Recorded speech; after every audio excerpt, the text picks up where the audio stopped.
circular motion, I'm giving you one more example to understand how the objects are moving in a circular motion. So when the objects are moving in a circular motion, what will be the effect?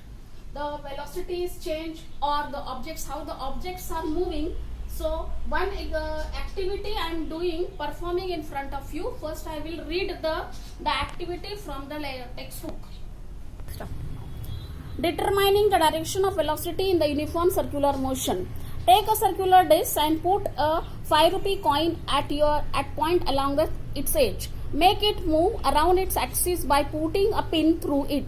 When the disc is moved at higher speed, the coin will be thrown off as shown in the figure. Note the direction in which it is thrown off. Repeat the action placing the coin at different points along the edge of the circle and observe the direction in which the coin is thrown off. Now I am showing actual activity so that you will understand the meaning. Start. Now this is a disc, and I am holding this disc in my finger, and then I am giving the slight stroke to this one, so that this disc is moving in a direction very speedily in a circular direction like this. And when the disc is moving, and now I am putting this coin on the disc, and then the disc is moving this. So when just I am giving one stroke only, the coin which is placed on the edge of the disc is thrown off in that direction. I am giving the disc the motion in this direction, and the coin thrown off in this direction. Now I am explaining this on the blackboard. Suppose this is the disc of circular disc.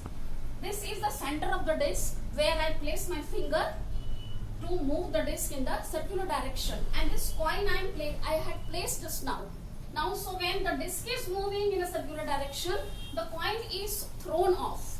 So if we point the point at which the coin is thrown off, for example here at this point the point is thrown off, then I joined this radius from the point. The point is on the circle, that is on the disc circle. And if I measure the angle formed by the line drawn from the point where the coin is thrown off, so this line is tangent to the circle, because from the radius to the point the angle is 90 degree. Therefore the line is tangent.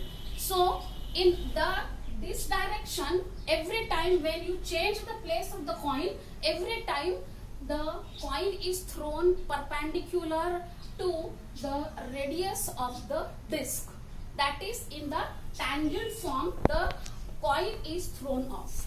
Objects are moving in a circular direction, then they are tangent to the radius of the object or the circular object. Stop. Now the solved examples are there. So solved examples you are solving in your notebook by copying the example directly from the textbook, because the question and answer both are given in the textbook only. So just now I am only reading the question and explaining you. You are copying the example from the textbook, page number 11, solved examples. An athlete is running on a circular track. He run a distance of 400 meter in 25 seconds.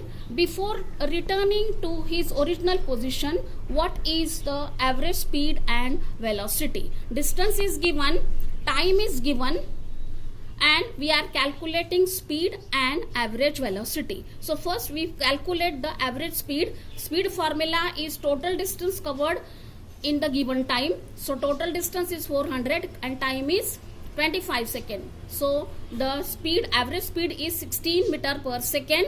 Now average velocity. Now the athlete is moving in a circular path. So when he completes the circle, one circle, he is coming to the original position. So that time the displacement is 0. Therefore average velocity is equal to formula is displacement upon the time. So displacement is 0 and time is 25. So average velocity is 0. In this way you are completing these two questions in your classwork notebook. Solved examples.